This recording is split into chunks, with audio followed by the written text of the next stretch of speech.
जब मैं 2026 में डायमंड बन के आऊंगा तो सारा लोग शकल देखने के लिए पैसे टोटल 3 डायमंड है, जिसमें से 2 डायमंड मेरे ग्रुप में, एक इधर और एक इधर है, और दोनों का टर्नओवर 50-50 करोड़ से ऊपर का रहता है, इसलिए मेरा टर्नओवर 100 करोड़ से ऊपर का रहता है। अगर आप मेरे पास BMW है 2-2, मेरे पास अवधी है, मेरे पास किया सेल्टोस है। 2017 मध्ये मला माझ्या एका मित्रांनी नेटवर्क मार्केटिंग बद्दल सांगितलं की एक अशी कंपनी आहे, त्याच्यामध्ये असं काम करायचंय, असं लोक जोडायचे. मी अगोदर तर बिलकुल नाही म्हटलं, कारण की मला network marketing, direct selling, MLM basically तिन्ही गोष्टी एकच आहे, पण याचे वेगवेगळे नाव आहे.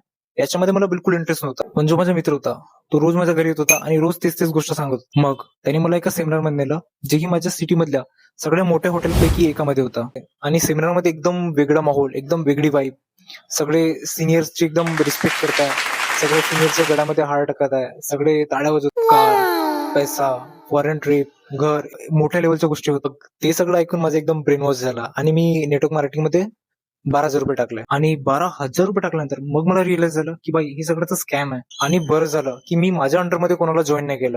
आणि जो माझा मित्र होता ज्याने मला या सगळ्या कामाबद्दल सांगितलं होतं, तो तरी पण मोटिवेटेड होता.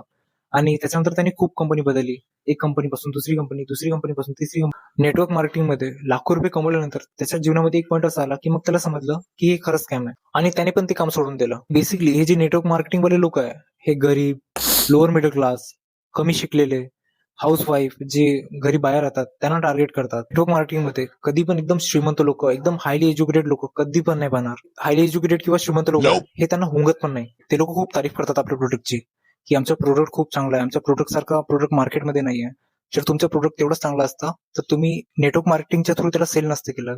10 लोकांना भीक मागा की आमचं प्रोडक्ट घ्या. तुम्ही त्याची मार्केटिंग तशी नसते केली. आणि तुम्हाला जे पण लोक नेटवर्क मार्केटिंग मध्ये ऍड करण्याचा प्रयत्न करत असणार त्या लोकांना ब्लॉक करा, चाहे ते तुमचे फ्रेंड असो किंवा रिश्तेदार, आणि आपला पैसा वाचवा.